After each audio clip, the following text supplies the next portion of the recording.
এই 16 বছরে মুসলমান কথা বলবে সেই সুযোগ ছিল না। এই জমিনের মধ্যে যাত্রা হয়, কনসার্ট হয়, সার্কাস হয়, দুর্গা পূজা হয়, কালী পূজা হয়, শিব পূজা হয়, সরস্বতী পূজা হয়, লক্ষ্মী পূজা হয়, কোনোটার অনুমতি লাগে না। কোরআন হাদিসের মাহফিলের জন্য অনুমতি ছাড়া হয় না। কথা বলেন বলেন। এই জমিনের মধ্যে সংখ্যাগরিষ্ঠের দিক থেকে মুসলমান বেশি। এই দেশে ওলি আউলিয়া, এই দেশে মসজিদ মাদ্রাসা, এই দেশ মুসলমানের দেশ। এই দেশে মুসলমান কথা বলতে গেলে অনুমতি লাগে। যখনই কোরআন হাদিসের কথা বলে তখন গুম খুন নির্যাতন নিপীড়ন আর আয়না ঘরে ঘোরা হয়। কথা বলেন ঠিক কিনা? এই স্বৈরাচারের পতনের জন্য রবের পক্ষ থেকে কোন বাহিনী আসেনি, কোন ফেরেশতা, কোন জিন। বিএনপি লাগছে, জামাত ইসলাম, ইসলামী আন্দোলন বাংলাদেশ লাগছে, লাগে নাই। মাত্র আমার দেশের কলিজার টুকরা কোমলমতি ছাত্র আর ছাত্রী, আমার ভাই আর বোনেরা বৈষম্য বিরোধী ছাত্র আন্দোলনের মাধ্যমে এই বাংলাদেশ থেকে 16 বছরের রাজত্ব করা রাজাধিরাজ বেঈমান স্বৈরাচারের পতন ঘটিয়েছে। কথা বলেন ঠিক কিনা? অতএব স্মরণ রাখতে হবে, ক্ষমতার বাহাদুরি, টাকার গরম চিরকাল থাকে না, এটা একদিন শেষ হয়েই যায়। আপনি যত বড় টাকাওয়ালা, পয়সাওয়ালা, ক্ষমতাওয়ালা হন না কেন, স্মরণ রাখতে হবে আমারও কিন্তু মরতে হবে, আমারও কিন্তু মরতে হবে। মরণ নিশ্চিত, এতে সন্দেহ নাই। কোরআনের সব আয়াতকে আপনি অস্বীকার করতে পারেন, এক আয়াত অস্বীকার করার ক্ষমতা পৃথিবীর কারণে নাযির। কুল্লু নাফসিন যায়িকাতুল মাউত সুম্মা ইলাইনা তুরজাউন। এই আয়াত অস্বীকার করার ক্ষমতা পৃথিবীর কোন ব্যক্তির, কোন মানুষের নেই। আপনি যদি হিন্দুদেরকে জিজ্ঞাসা করেন, দাদা আপনি কি মারা যাবেন, কি বলবে? জন্ম যখন হয়েছে তখন মারা তো যেতেই হবে। আপনি যদি খ্রিস্টানদেরকে জিজ্ঞাসা করেন, ভাই আপনি মারা যাবেন, কি বলবে? বলে ভাই আসছি যখন যেতে তো হবেই। আপনি বৌদ্ধদেরকে যদি জিজ্ঞাসা করেন আপনি কি মৃত্যুবরণ করবেন, কি বলবে? বলবে হ্যাঁ ভাই, এ দুনিয়া তো থাকার জায়গা না, আসছি যখন একদিন যাওয়াই লাগবে। কি ঠিক না? আপনি, আমি মুসলমান, আপনাকে যদি আমি জিজ্ঞাসা করি আপনি কি মৃত্যুবরণ করবেন, আপনি মারা যাবেন কিনা, কি বলবেন? বলে নিশ্চয়ই, মৃত্যুর থেকে পালায়া কেউ বাঁচতে পারে নাই, আমি আপনিও পারবো না, কিয়ামত পর্যন্ত কেউ বাঁচতে পারবে না। কি ঠিক কিনা? আপনি যদি মুসলমানকে জিজ্ঞাসা করেন আপনার স্রষ্টাকে, বলবে আল্লাহ। কিন্তু পৃথিবীর জমিনে আরো একটা জাতি আছে, যে জাতিটার নাম হিন্দু জাতি। আপনি হিন্দু জাতিকে যদি জিজ্ঞাসা করেন তোমার স্রষ্টাকে, বলবে কনফিউজড, আমি বলতে পারি না। কারণ শিব স্রষ্টা, ব্রহ্মাও স্রষ্টা, বিষ্ণু স্রষ্টা, কৃষ্ণও স্রষ্টা। কাকে বলবে? নির্দিষ্ট কোন স্রষ্টা নাই, সবাইকে তারা স্রষ্টা বলে। বলে কেমন? বলে এক একটা গোত্র, হিন্দুদের মধ্যে 36টা গোত্র বসবাস করে, প্রত্যেকটা গোত্রের নির্দিষ্ট একজন খোদা আছে। যে গোত্রটা শিবকে মানে সে শিবকে স্রষ্টা ভাবে, যে গোত্রটা ব্রহ্মাকে মানে, ব্রহ্মার পূজা করে, সে ব্রহ্মাকে স্রষ্টা মানে। যে গোত্রটা বিষ্ণুর পূজা করে, বিষ্ণুকে তারা স্রষ্টা ভাবে। যে গোত্রটা কৃষ্ণকে পূজা করে, তারা কৃষ্ণকে স্রষ্টা ভাবে। এজন্য তাদের নির্দিষ্ট একজন স্রষ্টা কেউ বলতে পারে না কে সেই স্রষ্টা। কিন্তু তাদের ধর্মগ্রন্থগুলোর মধ্যে স্পষ্ট করে স্রষ্টার পরিচয় আছে কি নাই? আছে কি নাই? আছে কি নাই? বলে তারা জানেই না। তারা কি জানেই না তিনি কি, পরিচয় নেই তার সঙ্গে, স্রষ্টার সঙ্গে কোনো পরিচয় নাই। না থাকার কারণেই আজকে তারা স্রষ্টার পরিচয় দিতে পারে না। হাজিরি, যদি সুযোগ হয় ইনশাআল্লাহ তাআলা চেষ্টা করব আংশিক কিছু শোনানোর জন্য। কারণ আপনারা দাওয়াত দিয়ে যাকে নিয়ে আসছেন তিনি জন্মগতভাবে মুসলমান নন। ঠাকুরগাঁয়ের প্রসিদ্ধ ব্রাহ্মণ পরিবারে জন্ম আমার। 12 মাসে 13 পূজা, 33 কোটি দেবদেবী, তুলসীর গাছের তলায় 64 কোটি ভগবান। আমি সংস্কৃত ভাষার উপরে পাণ্ডিত্য নিয়ে, ডিগ্রি নিয়ে, ডক্টরেট করে বেদ পুরাণ রামায়ণ মহাভারত জেন্দাবেস্তা স্মৃতি শ্রুতি সংহিতা শ্রীমদ্ ভাগবত গীতা রাজভোগ কালীভোগ ছাড়াও অসংখ্য কিতাবাদি গবেষণা কইরা 44,441 খানা মন্ত্র পড়ে দেখলাম তার ভিতরে 30,000 মন্ত্র শুধু মুসলমানের গুণগান। এই 30,000 মন্ত্র কোরআনে হাকিমের 30 পারা 114টি সূরা 6,666 মতান্তরে 6,236 আয়াতের সঙ্গে হুবহু মিল পাওয়া যায়। কোরআনে হাকিমের প্রত্যেকটি আয়াতে কারিমার সাথে কয়েক শত মন্ত্র পাঠ করে শোনানো যায়। প্রত্যেকটা মন্ত্রের কিতাবের নাম, অধ্যায় নম্বর, পৃষ্ঠা নম্বর, শ্লোক নম্বরও বলা যায়। এমনি এমনি কিন্তু মুসলমান হই নাই। ভাবছেন গরুর গোশত খাওয়ার লোভে মুসলমান? মুসলমান গরুর গোশত খাওয়ার লোভে এখন আর মুসলমান হতে হয় না।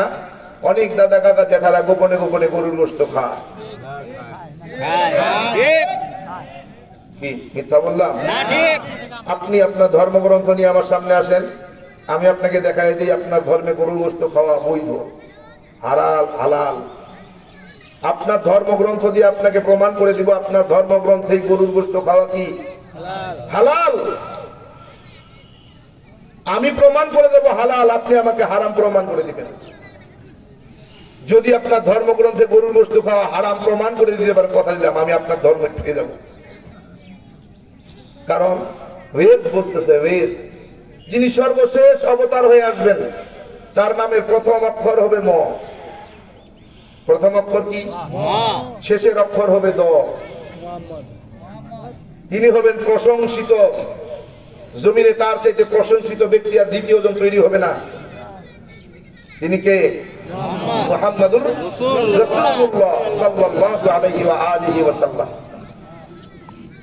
বেদ বলতেছেন তিনি গরুর গোশত খাওয়াকে বৈধ মনে করেন, হালাল মনে করেন। ইসলামে গরুর গোশত খাওয়া কি হালাল না হারাম? তাইলে বোঝা গেল কি তাদের ধর্মগ্রন্থেই গরুর গোশত খাওয়া হালাল। ভাই এজন্য বলছি পৃথিবীর জমিনে আপনি যত ধর্মগ্রন্থ নিয়ে আসেন, ব্রিটিশ মিউজিয়ামে এ পর্যন্ত 1250টা ধর্মগ্রন্থ আছে। 1249টা ধর্মগ্রন্থকে চ্যালেঞ্জ করতে পারি তার ভিতরে ভুল আছে। যারা ওই ধর্মগ্রন্থগুলোকে মানেন, অনুসরণ, অনুকরণ করেন, বুকে বল থাকলে সামনে দাঁড়িয়ে যান যে আপনার 1249টা ধর্মগ্রন্থে কোনো ভুল নাই। আপনি বুকে বল থাকলে দাঁড়িয়ে যান, আমি ভুল প্রমাণ করে দেব ইনশাআল্লাহ। কিন্তু পৃথিবীর জমিনে একটা মহাগ্রন্থ আছে যার মধ্যে কোনো ভুল নাই, সন্দেহ নাই, যাকে অপবিত্র অবস্থায় স্পর্শ করা যায় না, পড়া যায় না, যেটা ব্রিটিশ মিউজিয়ামেও রাখা আছে। 1250-এর মধ্যে একটা মহাগ্রন্থ যেটা নির্ভুল, গবেষক, পণ্ডিত, পুরোহিত, লেখক, সাহিত্যিক সবাই মিলে একমত যে পৃথিবীর সব ধর্মগ্রন্থে ভুল থাকতে পারে কিন্তু মহাগ্রন্থ আল কোরআনে কারিমে কোনো ভুল নাই। শুধু ভুল নাই বিষয়টা এমন নয়, একটা জের, একটা জবর, একটা পেশ, বাদ, একটা নুক্তারও পরিবর্তন হয় নাই। একটা নুক্তারও পরিবর্তন হয় নাই। আমি আমার ধর্মগ্রন্থ মহাগ্রন্থ আল কোরআনে কারিম নিয়ে চ্যালেঞ্জ করছি। যদি আপনি আপনার বুকে বল থাকে আমার কোরআনের সঙ্গে চ্যালেঞ্জ গ্রহণ করুন, আমার কোরআনের একটা নুক্তার পরিবর্তন দেখাবেন, কথা দিলাম আমি আপনার ধর্মে ফিরে যাব। কিন্তু শর্ত, যদি আপনি ভুল প্রমাণ করতে না পারেন, একটা নুক্তারও পরিবর্তন দেখাতে না পারেন, কথা দিতে হবে আপনি মুসলমান হবেন। যদি এই শর্তে আপনি মোকাবেলায় আসেন, সামনাসামনি বসে কথা হবে ইনশাআল্লাহ। আমার থেকে আমার মুরব্বীদের প্রয়োজন নাই ইনশাআল্লাহ তাআলা। আমি যতটুকু জানি এ দিয়েই আপনার সঙ্গে মোকাবেলা করব, আমি একাই যথেষ্ট ইনশাআল্লাহ। আজ পর্যন্ত পৃথিবীর জমিনে যত কবি, সাহিত্যিক, লেখক, গবেষক আছে, যত লেখনী আছে, সমস্ত লেখনীর শেষে বিশেষ দ্রষ্টব্য দিয়ে তিনি লেখক বলেছেন, আমার লেখনীতে যদি কোনো ভুল ত্রুটি থাকে দয়া করে আমাকে জানাবেন, পরবর্তী সংস্করণে সংশোধন করা হবে। ঠিক কিনা? কিন্তু মহাগ্রন্থ কোরআনে হাকিম যিনি লিখেছেন তিনি শেষে নয় পিছে নয়, তিনি শুরুতে বলেছেন যালিকাল কিতাব, এটা এমন একটা মহাগ্রন্থ, লা রাইবা ফি, যার মধ্যে কোনো ভুল নাই, সন্দেহ নাই। ও বান্দা, সন্দেহ করলে তোমার ঈমান নাই।